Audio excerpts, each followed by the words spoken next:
Welcome to the Athletic Performance Podcast, conversation for all things performance related. I'm your host, Ryan Patrick, and today we're going to do a deep dive on everything speed, power, and strength.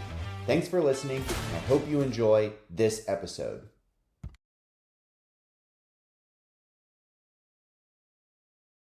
Hey everyone, Coach Ryan Patrick here, and I am pumped for today's episode. We're hanging out with an absolute pro in sports performance, digging into cool stuff like microdosing training, sports science, and what it takes to keep MLB players firing on all cylinders. If you're a coach, athlete, or just love sports, this one's got your name on it. Our guest is Stephanie Grubbs, who made history as the first female Major League strength coach for the Houston Astros.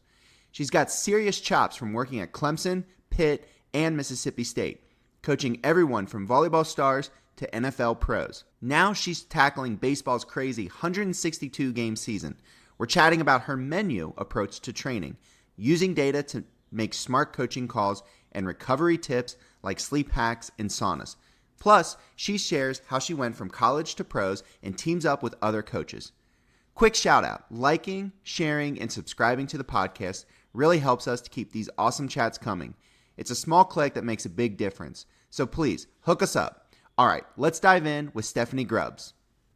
Steph, thank you so much for coming on today. I'm super excited. We have some common ties with a few athletes, one of mine that actually went to Pitt. So I've known about you for a little bit. I really enjoy your work.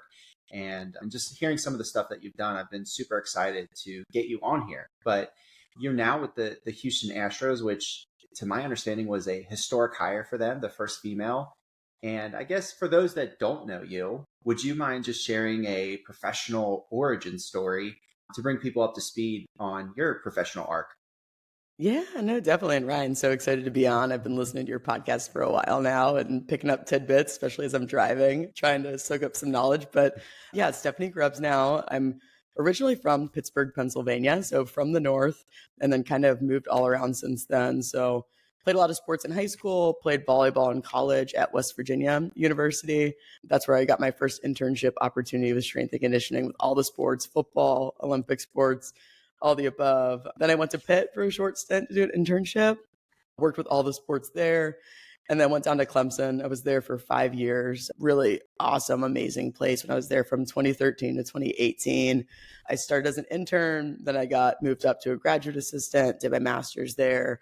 Then I was an assistant strength coach. Then I was the assistant director. So Rick Franzblau was a huge part of my development there, and Dennis Love. They're actually both still there. D Love's with football at Clemson, and then Rick is assistant AD. But they allowed me to work with all the sports, whether it's baseball, softball, whether it's track and field, whether it's golf, tennis, all the above. So I really got a really in-depth understanding of energy system development, training rotational sports, training speed, and just kind of understanding why it's so important to be well-rounded as a practitioner, not only in strength and conditioning, but sports science as well, because that was kind of like when it was really starting to grow and build momentum. So that was really great.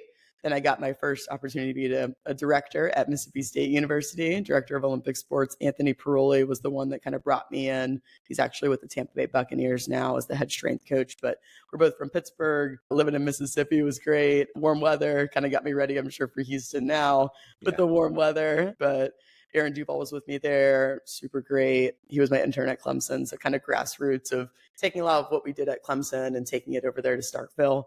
I was there for 3 years. Then I went up to Pitt to be the assistant AD for sports performance. It was cool to go back to my hometown. I really helped build things up there. Worked primarily with Pitt volleyball. Super lucky to work with Dan Fisher. That's where I kind of crossed paths with Kiki, as you said, Ryan, just sharing common people, which is awesome. I had a lot of success there thanks to Dan Fisher and just the program he ran and just across all of the sports. So I oversaw basketball, football, and Olympic sports for strength conditioning and sports science. We hired our first ever director of sports science at Pitt at that time. So that was super exciting. Felix Brossel, he's in the MLS now. But now that leads me to being with the Astros as a major league strength coach, which is super exciting to be in the major league level. And just, I've had a lot of baseball players, coming up, whether it's Clemson, Mississippi State, Pitt, get drafted. But now I kind of see what the other side entails and kind of where we were sending all these college athletes to. So it's been really, really great. I have a lot of great people. Adam Decker, our head of performance, brought me in with Wesson, our head strength coach. But a lot of great people here, and I'm super excited. It's an amazing pedigree, and I'm a little bit envious just the level of mentorship you probably got from so many people. Because I think for a lot of guys in the private sector, we'll do like a internship, and then you're kind of out on your own, and you got to network and make these professional relationships. But to have the time and the tenure under some of these people is, I'm sure, just so amazing. Yeah. And I even forgot one, which is terrible, but I'm getting old, so I've been to a lot of stops. But really, from a pro sports experience standpoint, I got really lucky at Pitt because we shared a facility with the Pittsburgh Steelers. Mhm. And I was part of NFL Women's Forum that a group puts on. And I got connected with the Steelers strength staff. And I did like a seasonal fellowship with the Steelers. I helped them with training camp and then kind of went over since we shared a facility with them once a week to help them and just get kind of mentored from that staff. But I think having that opportunity through the NFL Women's Forum and then working with Marcel, the head strength coach at that time with the Steelers, like having that pro experience and understanding the ins and outs just from a seasonal fellowship position really allowed me now, as I've come into this role with the Astros, having that kind of glimpse in behind the scenes. I'm Mhm. super grateful for because yeah, there's a lot of similarities between college and pro, but also there's a lot of differences. So it's kind of allowed me to adapt at a quicker level because the best ability is adaptability is what I learned. So it's been really great. Yeah, I'd like for you to jam a little bit on the transition to the professional setting because in college, well, I mean, I know you as a Kiki strength coach, right? And you oversaw that team, but you've overseen so many teams, so many different demands of athletes and types of sports that they're playing and just physical requirements. But now you're in a professional setting, so these athletes are, the best of the best, and you're just focusing on baseball. So I'd just love to hear just what this transition has been like, what the experience and the day to day is with the athletes compared to being at the collegiate level where they still got classes and other stuff to keep up with. Yeah. No, it's been really great because I'm always looking for like a new challenge in my career. And every step I've kind of taken, I've picked up bits and pieces along the way. So I think taking this pro sports opportunity has just taken my ceiling of like, all right, this is where I'm at. And now I have a lot more to grow in this space, just being so new. But we were making a lot of steps just in college sports with NIL and things like that, that we were kind of Hmm. like on the cusp of, we were taking a lot of bits and pieces, what they were doing in pro sports and adapting it in the college setting where we could. But just it's really interesting working with an older scale of athletes, right? Because in college, when I oversaw 19 sports at Pitt, 500 student athletes, it was all about like scalable systems, like empowering the staff. And I was in a very generalist role, but now I've been able to narrow my scope and be more of a specialist working with one sport, to your point, with being with baseball, working with a smaller group of guys with our head strength coach, and then having a lot of support around us in the clubhouse. So I think it's allowed me to really hone my skills on KPIs for just one sport. How can we kind of apply some of the sports science pieces to help make better decisions for the guys? And when you have an older age group like we have in the clubhouse compared to college, when you go from like 17 to Right. 23 with the COVID year, and then now I'm going from, let's say, like 21 to 35, these guys have seen a lot. They have a really good understanding of what is my routine that I need to get ready for a game, what works for me, what doesn't work for me. So I think when you're having conversations in the pro level, whether it's when I was in the NFL or now working in Major League Baseball, it's more of a conversation, and kind of talking about like them as an individual versus coming in and training the group on one big team card, right? Which is great. I love both, but when you get to this level, the guys have been through like their foundation, like their ground zero. They've been through like a few seasons of playing now. So what they need is very individualized. And I always appreciate when an athlete kind of comes in and he's like, all right, Steph, these are things I really like. These are things I really don't like. And this is why. So I think you're just having higher level conversations and they're asking you questions as a practitioner that are higher level as well. So they're kind of always challenging me of what do you think about this? What do you think about that?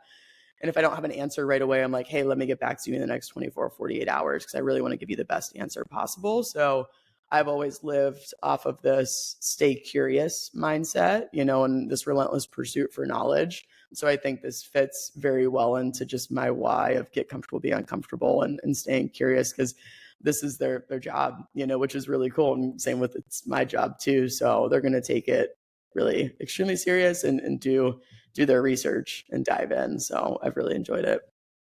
A lot of these guys at that level, at least the ones that I've worked with in the private sector, it's always been unique because I don't really have a direct line of communication with, the strength coach of the Cincinnati Bengals where I am. But I know these guys respect him. They have a lot of rapport that they've built with him. But at the same time, a lot of the guys also have guys on the outside. And even some of the guys that I worked with, they would go to Houston, where they're from, and they've got maybe a footwork guy or some guy who helps them run routes and does a different aspect of their skill set. But one of the things that you touched on that I think is really powerful, and I don't know if it's an organizational thing with the Astros because they're obviously very successful, or it's just the types of athletes, but they seem to have this own curiosity themselves about what it's going to take to help them have longevity in what they're doing and how to take all this knowledge that they've had from various strength coaches and kind of incorporate it into their own thing. And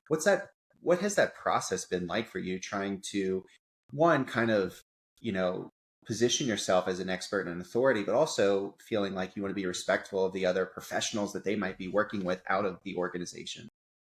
Yeah, and I think this is where I kind of touched on my time with the Steelers being Mm-hmm. helpful, as kind of an entry point into professional sports.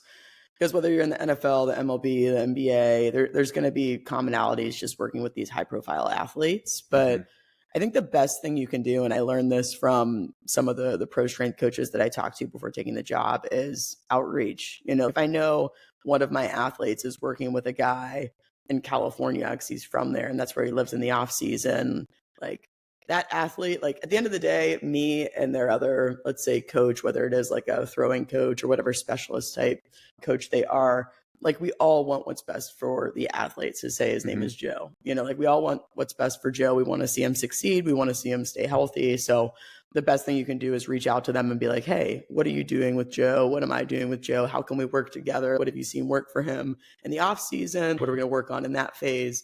What do you think we should work on in season? So I think just put your ego aside and reach out to these people, because like at the end of the day, we all want what's best for that centralized person, and we're just kind of all the working pieces around it to make it go and be successful, because we want them to win. We want the team to win, and we want to win a World Series. We want to win a Super Bowl. So I think just keeping that like at the forefront and not being like, oh, they don't want to do this exercise, come on now. So I think just outreach, putting your ego aside and trying to learn from each other. Oh, Yeah. you've seen that work, or you're doing this progression, or you're like, you get this adaptation from this isometric, or you're doing this testing out there. Because like at the end of the day, I've always lived in a space of, in the off season, I'm usually going to conferences or like going to visit facilities. So if I'm like, hey, I know Mm-hmm. so-and-so really enjoys training at this spot in the state, like in the off season, I'm going to try to get out there and see what they're doing, whether they have like a biomechanics lab. And because at the end of the day, we just are all trying to learn from each other and lift up the athlete and lift up the org. So I think that's what I've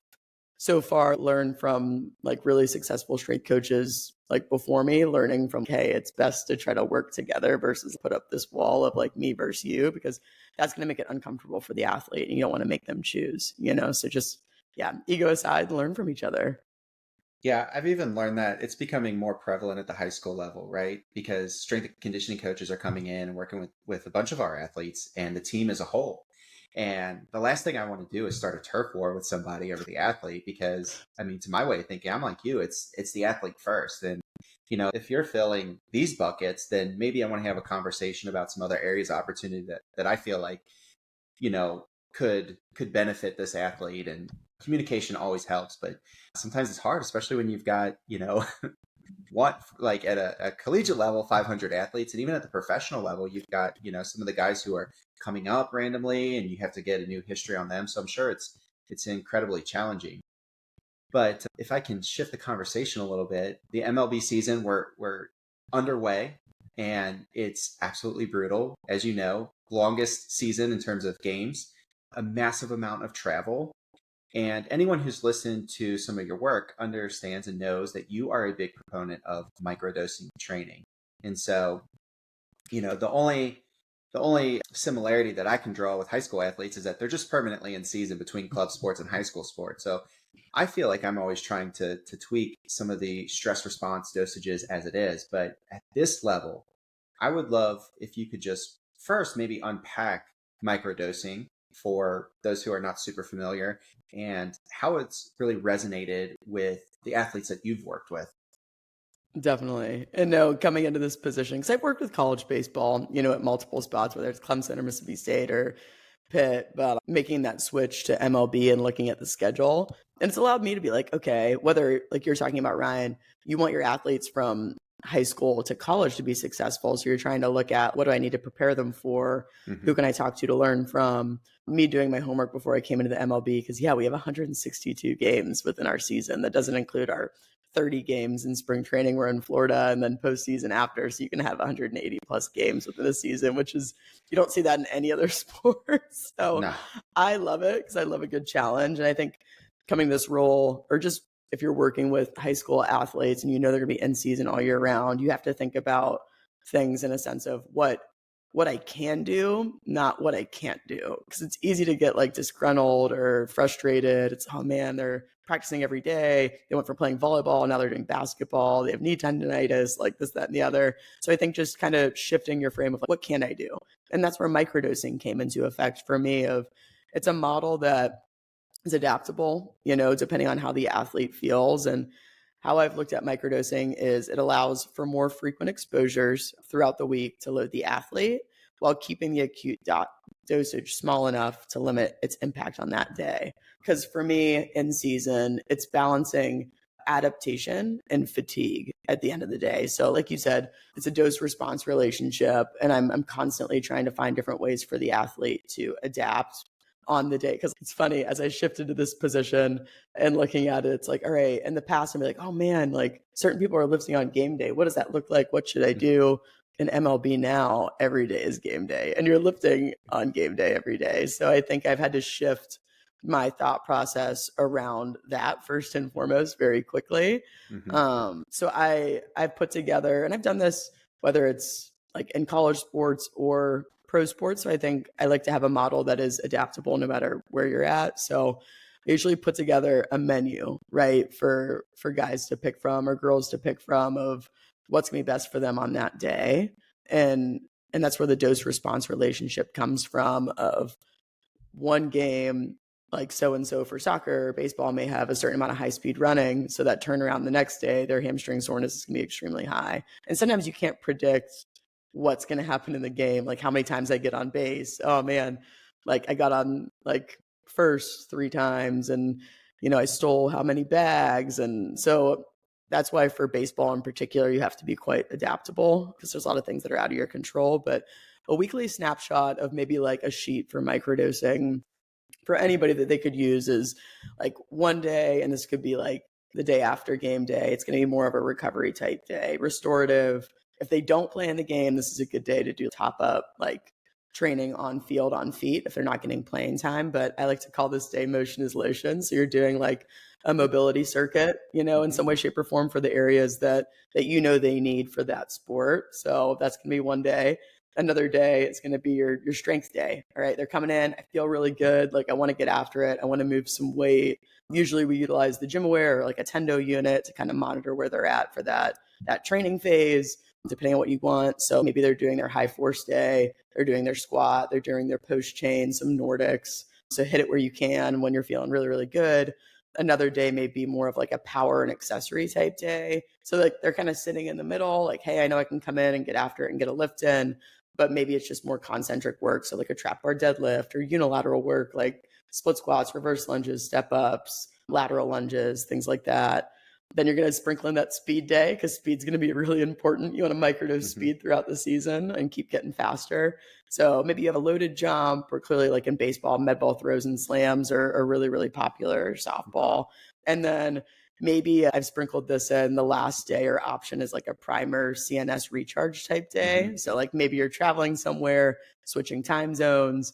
Like I get off the plane, I get into the weight room the next day. Because in MLB, we have visiting weight rooms everywhere in every stadium, but you just need to like get your body moving, and you're going to have to sprint and get after it at practice. So maybe this is more of like a accelerated jump type day, like band assisted jumps, box jumps, like limiting that impact, and maybe like a dumbbell counter movement jump or a trap bar jump off of a couple of DC blocks, but just to get the body back going because you were just sitting still and maybe not as much sleep, but we're playing a game today, so we got to do something to get this body moving. So that's kind of all the different options or quote unquote menu items I've created. So, and these lifts, I mean, it's almost working as part of their prep. So if they usually come in and do some rehab for, maybe it's a volleyball player and they usually have low back tightness. Hey, I usually come in and do dead bugs and this and that. It's like, all right, well, I'm going to hit that prep work plus just get a 15-minute lift in. It's nothing crazy. It's 3, 4, 5 movements. Again, giving that acute dosage to get that response that we want over time. And I just try to explain it to sport coaches when maybe they're like hesitant. It's, okay, well, usually you give me 2 lift days a week in season for an hour a piece, so that's 120 minutes. We're just sprinkling that throughout the week before practice, where we usually do like our on-field activation that's monotonous and the same, and we're just replacing it with something a little bit more specific to what they need for their sport. So yeah, you're not asking for that much time from the athlete, whether they're college or professional. Just hey, add this to your prep work. It's going to make you feel that much better. And usually once they do it for a week or so, they seem to get bought in pretty quick of, oh, wow, like you're not asking for, because when you're asking someone, they go to practice in season, they have a 3-hour practice, they usually run some type of thing for like punishment, let's say in practice, they're pretty dog tired. Then you're asking them to come to the weight room after, just, the intent of the work or the quality of the work isn't going to be as great as maybe if you touch it like each time before practice. You're going to get higher intent. And in season, as we all know, like they're thinking about in college, for example, academics, like maybe finals are coming up. They're thinking about film and prepping for the next opponent. So they're already thinking about a lot of things. Their attention spread. So whenever you ask for a smaller amount of their time, whether it is an older athlete or younger athlete, I need you to focus for 15 minutes with me. Yeah, the level and intent of work I've seen go up significantly versus asking for 60 minutes of their time. That seems like a heavy lift in season. No pun intended. Yeah. It reminds me of the Cressy quote. He always says riding 2 horses with 1 ass, except, some of these athletes are riding multiple horses. So there's just so many competing commitments and demands. I have a question specifically about your experience with some of the baseball athletes, especially with respect to just maybe a normal training session, right? So you think of, about an hour long and they're hitting all the things like we would in an off-season workout. There's some residual fatigue, there's tightness. How have the guys responded to this microdosing? Because I know baseball guys, they tend to be a little more lax, especially some of the throwers. If we're looking at like a bite and score or some kind of hypermobility test, and that sense of tightness and like residual stiffness sometimes feels really like icky to them. They just don't feel like they can get in their flow. So how have they responded to this, especially when they're not dealing with as much, DOMs after the sessions? Yeah. I mean, talking with the guys, and this is where college and professional sports are vastly different because every guy has their own separate card, since like spring training, right? Mm-hmm. And I've learned it's really nice during spring training. That's a great time to build that foundation because usually they're off training at another facility, or maybe they are in Houston here training with us in January, whatever else. But we build a foundation throughout spring training to understand what works for the guys and what doesn't work for the guys on their individual cards. So it's not a one size fits all approach in pro sports, and college is changing, to your point of what athletes need, because you're not seeing athletes in college anymore for 4 years. You're not seeing that long-term athlete development. You're getting a lot of one and done. They're there for 6 months and they leave, so that's where I think we started to see some of the testing and assessment for sports science in the college space becoming more and more important, because it's like, all right, I want to do my best to assess everything that's going on with this athlete because I need to get the most out of them for 6 months and then they're gone. I get them for 1 season. So I think just making sure you're not thinking that square peg round hole, like everyone has to do microdosing. It's the best thing ever. It's no, some guys still do like an upper lower lift, depending on if they're a pitcher position player. So I think just look at all of these different pieces as tools in the toolbox, and it's my job to look at my toolbox and figure out for this guy, to your point, like not everyone's going to do a straight bar bench press, like there's some guys that maybe have had bad experiences in the past that will not do straight bar bench press ever again. But is it worth, I have to pick and choose my battles of what I'm going to take to the table with these guys, or like college athletes too, because it's like you're picking what's best for them, and you have to understand and respect their past experiences of maybe in the past I hurt my back doing trap bar deadlift. So like I'd rather do a hip thrust. Sweet. I have these other 5 options. You guys aren't weightlifters. I need you to just, do really well on the field and stay healthy. So I think just making sure that's where kind of I go back to the menu or the toolbox of, I think that's what's allowed me to be powerful in this space because I've worked with so many different sports and I've seen so many different injuries and rehabs that it's allowed me to have a really, really big toolbox of having different, like ideally athletes come to me, they have a problem and it's my job to find a solution, or they come to me and have a question and it's my job to figure out like what's going to be best for them, working with alongside, of course, our athletic trainers and things like that. But I think that's why I'm a little bit biased of working with over 20 different sports throughout my career. That's okay. Like hamstring injuries, let's think about all the different quadrants we can do for isos, eccentrics, overload, whatever it may be. But yeah, it's our job as practitioners to have solutions to the questions or problems our athletes come to us with. My favorite thing that you pointed out is this menu, because when guys have come into work for me and they're younger coaches, I always love to say to them, even about Gen Pop clients is you have to give them what they want in the context of what they need. And when I was a younger coach, admittedly, I was, really strict about certain exercises, or I love this, or we should never do this. And as I've, kind of gotten older, you do kind of become agnostic, right? It doesn't matter to me if you do a hip thrust and RDL or some other, single leg variant that is going to hit similar muscles in a similar way. There's plenty of options out there. And so I think just the way that you approach this gives guys just a felt sense of, hey, I know that these things work better for me and it can still fit within the framework of what you're trying to accomplish with them. Yeah, I would say for me, because coming into this position or anybody that's like going to work from, okay, I'm working with an Olympic sport like a volleyball or whatever else, and I'm making a switch to working just in football or just in baseball or just in basketball, how my mind shifts and what I've kind of told myself is it isn't inherently baseball specific, right? In the weight room, it's quality specific, regardless of the sport I'm working with, I'm always chasing certain qualities.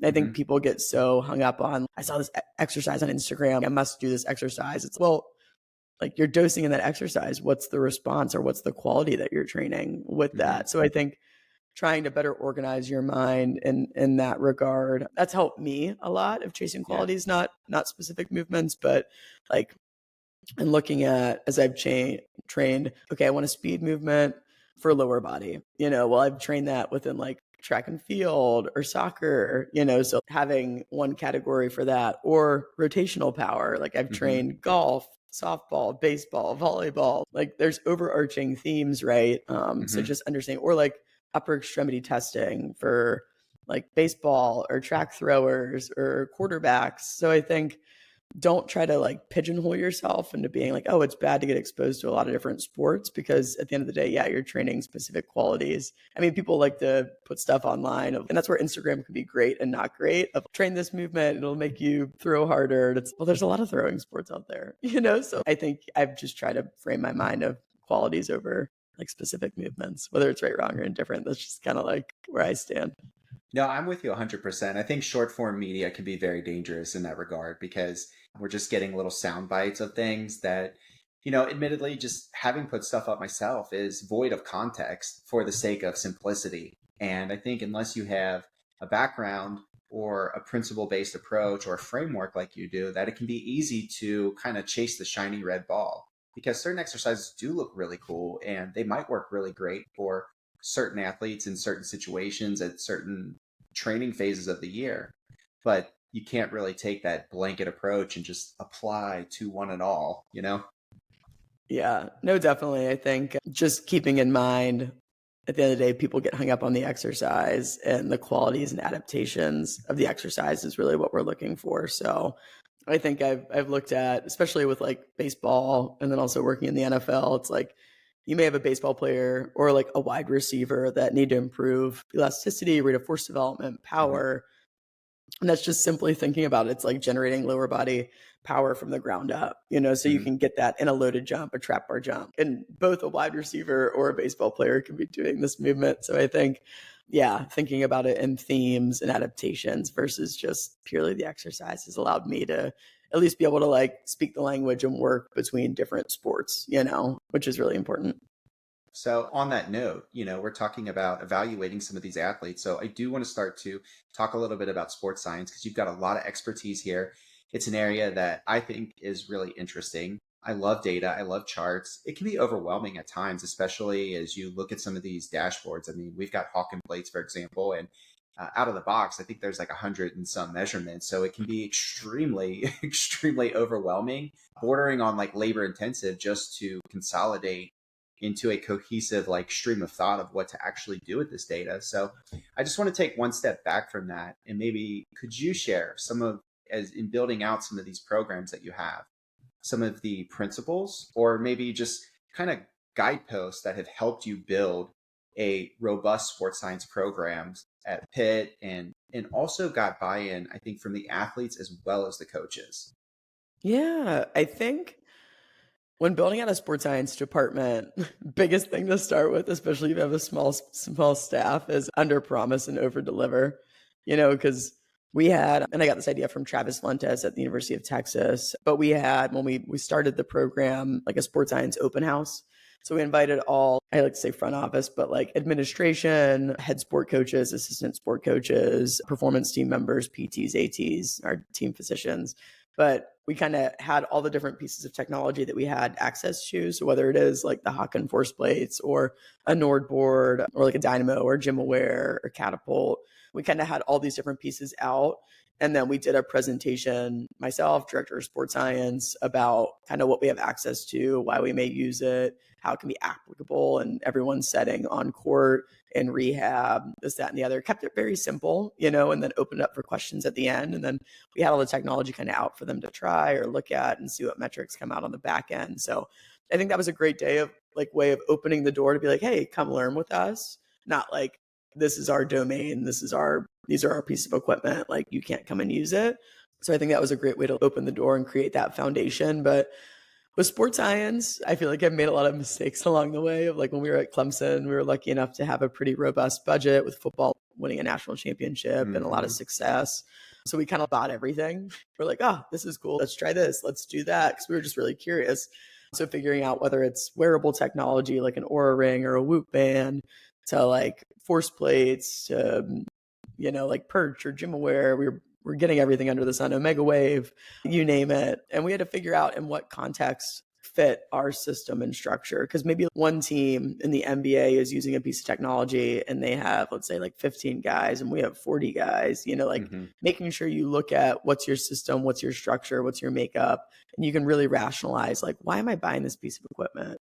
Or why am I doing this test? And how am I going to make change to like someone's program based off the information I'm collecting? If I'm just collecting data just for it to kind of sit in the cloud and not do anything with it, like you really need to think about what question am I trying to answer? And one thing I think we did a really good job of is when we started collecting all this information, we weren't going from a place of every decision was data driven. It was just, we framed it as data informed. It's like, okay, a head sport coach comes to us about Susie Q having some like shin soreness. Maybe let's go back and look at Catapult and see how many jumps she's had over the last 30 days, or like her acute or chronic workload, and then maybe marry it with some of her numbers from the force plates. And so we've always framed it as like looking at us as sports scientists or problem solvers, So I think like you're not going to have like the strength coach is going to be in front of the team going over a workout and very like face fronting versus a sports scientist. You're kind of like behind the scenes, getting the charts, getting the information. But I think when you're talking with the athletes, we've always used sports science, whether it's like pro, college, like as an educational tool, not a punishment tool, which I've seen things be used correctly and maybe not as intelligently, because you don't want to, if you're introducing, let's say, polar heart rate monitors or like Catapult, and it's they're not working hard at practice, I'm going to make them go run more tomorrow. The athletes aren't going to want to wear Catapult anymore. I'm sorry. And in pro sports, like depending on the org you're with, they don't have to. So you better use it as a more of an educational tool versus anything else. So I think that's how I've seen success in the college and or pro level, or just like talking with other practitioners and I think when you're getting something, you need to take some time and talk with the sport coach of like, all right, the first 30, 60, 90 days, this is my plan. And the first jump that you get, let's say on force plates, like you can't be, if the athlete comes to you and it's like, oh my gosh, what was it? It's okay, let me like get some norms and some jumps over time. And I think people are quick to, they get the first data point and they're like, all right, I can solve all the world's problems. Yeah. And tell the athlete that it's okay, let me establish some norms and routines and tell you more as we go. So as a sports scientist, like it may not be the sexiest position, but like when you're called upon, you better be ready, and that's when you can have like a really direct impact. So that's a little bit of my experience, just kind of bring it on, whether it's good, bad, or indifferent. I made a lot of mistakes, but also found a lot of wins throughout my stops. So super grateful for it. And just it's been really cool to see just how much sports science has built momentum. Clearly it was bigger overseas to start. I learned that because I did a presentation at the ASCA over in Australia, and I was talking about building out our sports science department, and all the Aussies are probably like, Steph, we've been doing this for 30 years. So I was like, we're doing it in the States. Let's go. We've started. But yeah, that's kind of my 2 cents of the exposure I've had with it. No, I feel really good about that just with my own experience because, I mean, again, I'm in the private sector. So, and I like toys. I mean, like any coach, I like new technology. I like new machines. I like just stuff to play with. But what I found is as some of this stuff comes in, I almost have to let it marinate for a little bit and collect data for, these 30 or 60 days to really even decide what's meaningful for me. How can I actually use this? And so, just hearing that it is kind of some gentle exploration, but also at the end of the day, being able to make some informed decisions off of it, I think is really powerful. And like you said, I think the US is still, we're just in its infancy with this stuff. Yeah. And I think starting slow is really important because let's start with one piece, start small and then build out from there. And one piece that it's going to be super impactful, because I've had to kind of turn the corner of, I went from working with a jumping sport like volleyball, where like KPIs wise, jumping is king, like force plates are king, that counter movement jump probably. If I had to weigh out priorities of like testing and assessment and problem solving and looking at fatigue and readiness measurements, like force plates were probably number one. Now I'm working with baseball, whether it was with Clemson or Mississippi State or Pitt or the Astros, like you really have to look at what are your KPIs for the sport and what's really important and what's going to help drive decision making and doing what's best. So maybe you're going to shift your priorities just a little bit in regards of that, because baseball, like we know it's a power, a strength, a speed sport. So what am I going to kind of look at when I dive a little bit deeper into KPIs for that sport? Like what's going to be important testing and assessment wise for those different areas, and what's going to help drive decision making. And for us as strength coaches, it's like, all right, one piece that I've always used throughout my whole entire time is just VBT. That helps me know like directly in that timestamp, in that time point, like, all right, the speed and velocity for this training phase that I want to hit is, let's say, 0.75 to 0.85, and I see like a freshman coming in, let's say Kiki, like a freshman versus someone that's been in the program for 5 years, like after a long road trip. Like, how can I make decisions right away of like, all right, hey, you're not getting that speed range. Let's drop that weight down, like, because this is the element or emphasis and this is the quality I'm trying to drive at that point in time. So I've seen so much success with a gym aware, and it may not be the sexiest, newest thing, but it helps you make impact directly in that timestamp. So I think when you're making a decision of building out a sports science department, think about what you're going to get the most bang for your buck for, like catapult for soccer, or even stat sport. I've heard great things. I've never actually used it, but what am I going to be able to use day in, day out that's going to help with decision making? Me picking out drill library at practice, am I opening the pitch up for soccer to get high speed running? Am I closing it down to get more change of direction and groin stress? So I think what works for me in my setting may not work for you and vice versa, but you need to understand like what are the KPIs, what are the qualities I'm trying to chase, what questions am I trying to answer, and am I just collecting data just to say it's cool and exciting, or am I actually like making decisions and impact off of it is important. The VBT was probably my first entry point into what I would consider sports science or tech. And I love the auto regulation piece of that, right? Because it's, I know a zone where a certain adaptation is supposed to have, which kind of goes back to our previous discussion about how we think about things. But inside of that, I'm not going to determine the weight that you use or the amount of volume you get because we have specific cutoffs. And so that makes it really easy for coaches to kind of be somewhat agile with fluctuating recovery levels. just if I can kind of continue that thought, you talked about just picking some of the best technology for the sports or the types of athletes that you work with, or even the setting that you have.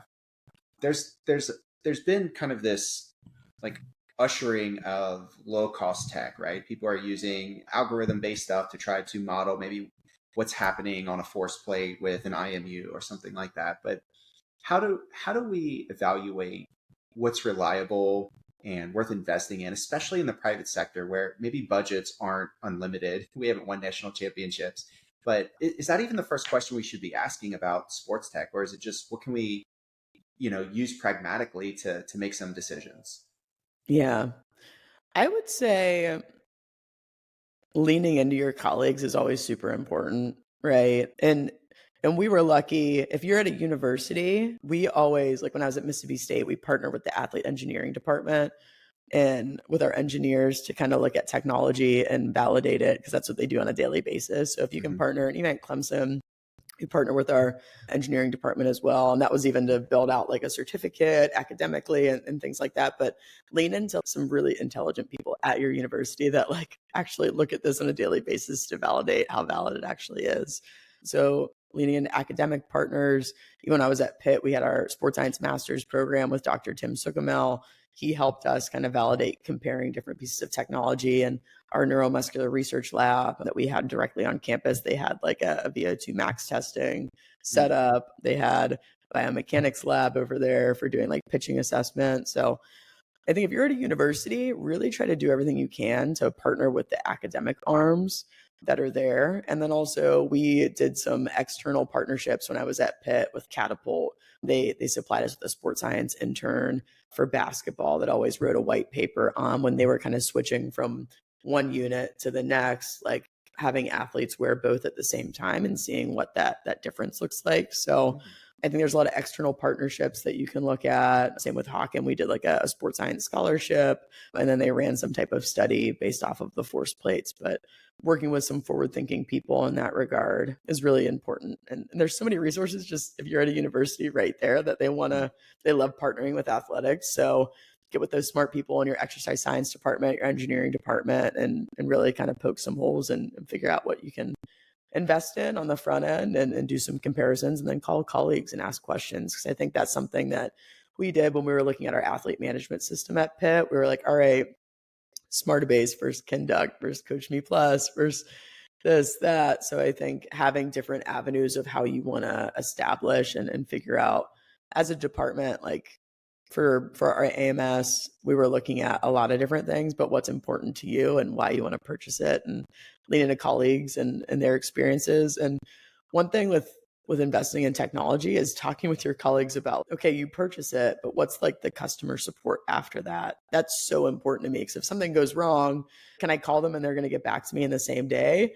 Or have you had bad experiences and they get back to you in a month? And then you're like, I'm going to the head coach, hey, I know we purchased this, but it hasn't been working for a month. So I think customer service support is super important. And there's certain companies that are just lights out in that regard, but just making sure you ask questions around that too.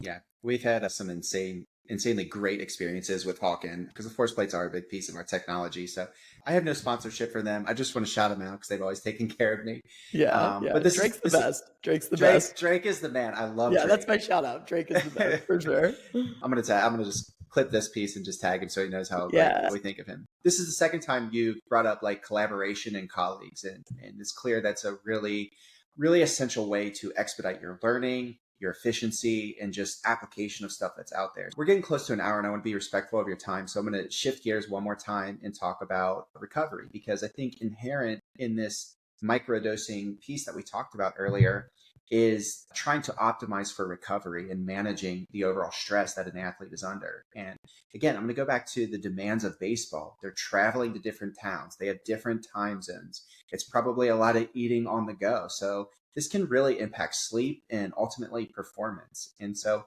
what's your mindset like around this, and what are you trying to really prioritize out of all the recovery things available to these athletes for your Astros players? Yeah.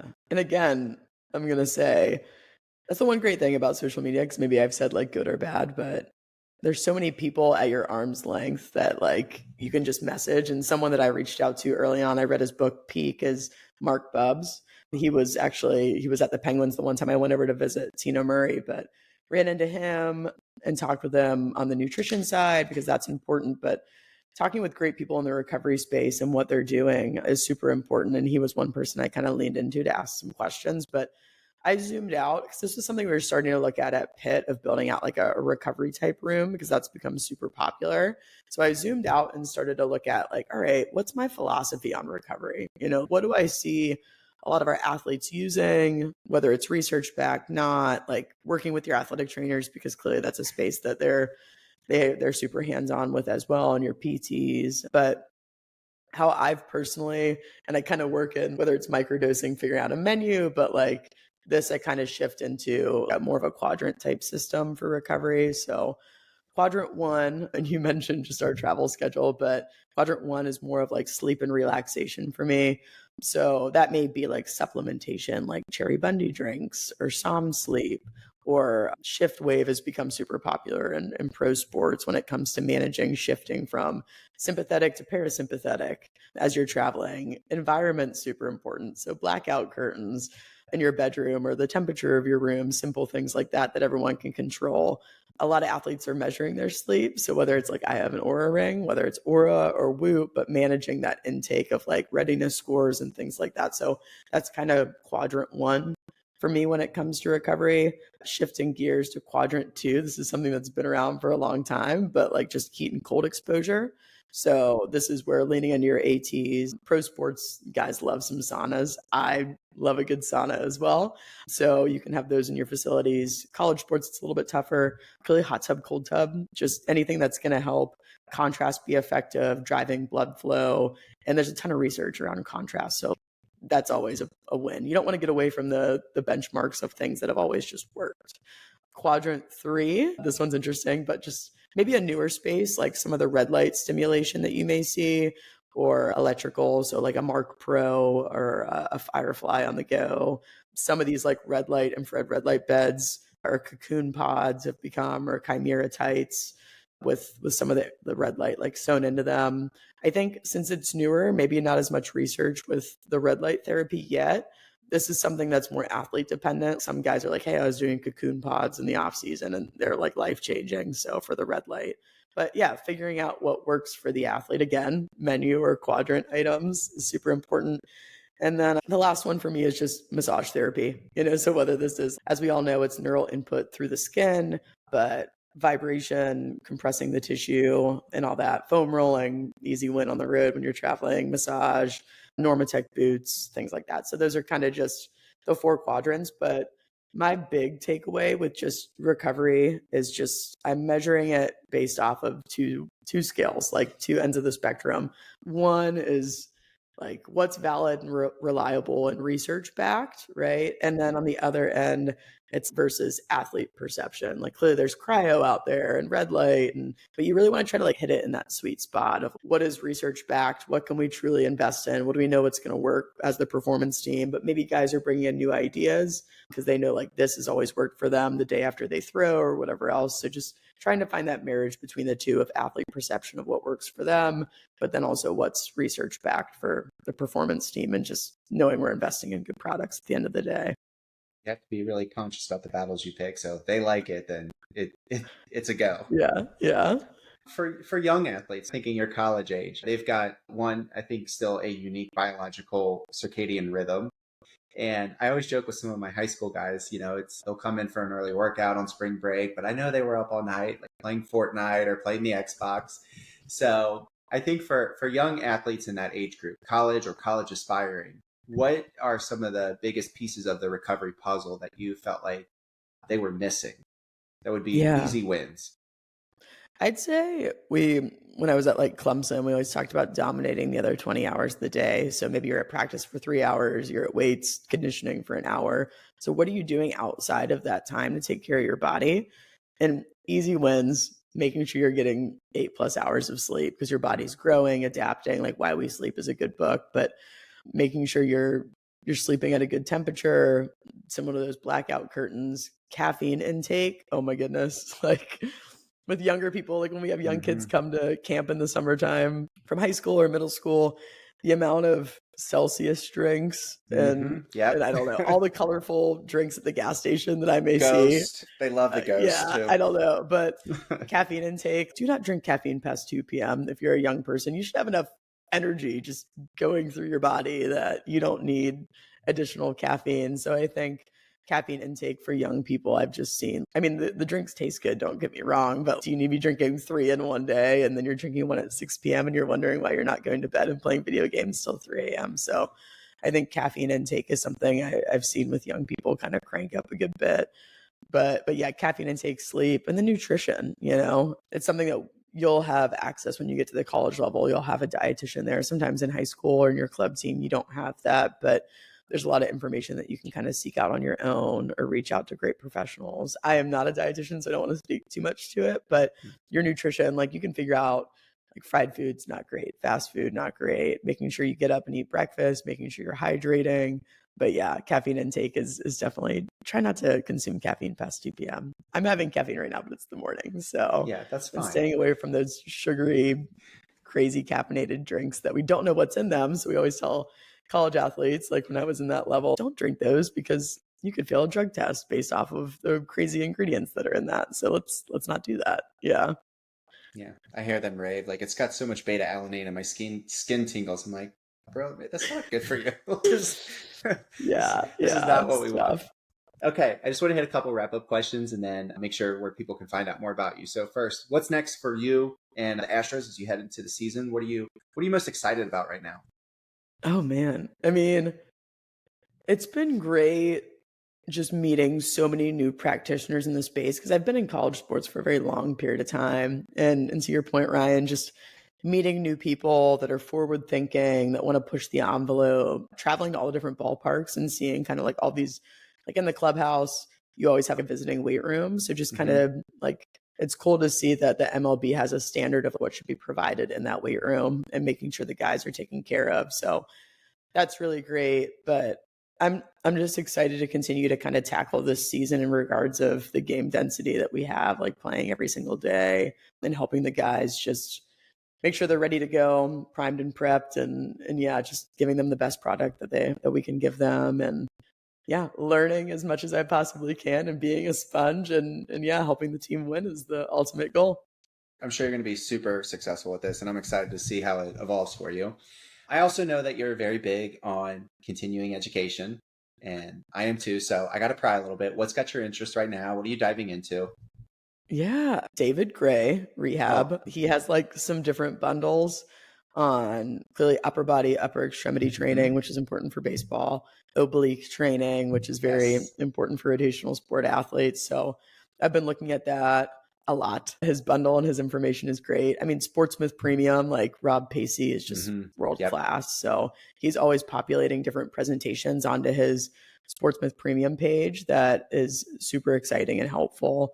So like energy system development, testing, training, all the above. But yeah, isometric training. Like that's another, if I think about like menu items for that recovery type day or like an additional day, if you want to add, I do an additional ISO day for certain guys to help promote blood flow. And Alex Natera is the best human. We had him in Pittsburgh for the conference, but when he came to visit, he's just amazing practitioner, but amazing human. Lights out. So we're going to snip another spot, Drake and Alex Natera and Rob. So, but yeah, no, I think those have definitely piqued my interest right now. I'm always reading books, but yeah, I'm usually whatever I'm kind of looking into, I'm usually trying to solve a problem or become an expert in that area. So the rehab space has always been super interesting to me, and sports science kind of like marries directly into that with using some of those numbers as you're bringing guys back or just keeping them healthy. So yeah, all super exciting stuff. Yeah, I love all those people. David Gray was on the show a couple weeks ago. So if you're listening now, go back and listen to that because Dave is amazing. Tons of great information. And finally, where can my listeners find out more about you and your approach? Yeah, well, I'm always on Instagram and or Twitter. So at Coach Steph Mock, super exciting. So get there. And then if you want to email me directly, sgrubbs@astros.com. Pretty easy. So yeah, super excited about it. And please feel free to reach out. We are in season, so I'll get back to you as soon as I can. That's right. Well, thank you so much for coming on. This was an awesome conversation. There was a lot of great just gold nuggets in there. So I'm really excited to get it out to people. But thanks for carving the time. I know you're in season, you're super busy. So this really means a lot, Steph. I appreciate it. No, thank you, Ryan. Have a great day. You too. Take care. If you enjoyed this episode, please remember to rate and review us with 5 stars only. Then subscribe so you can get all the latest updates.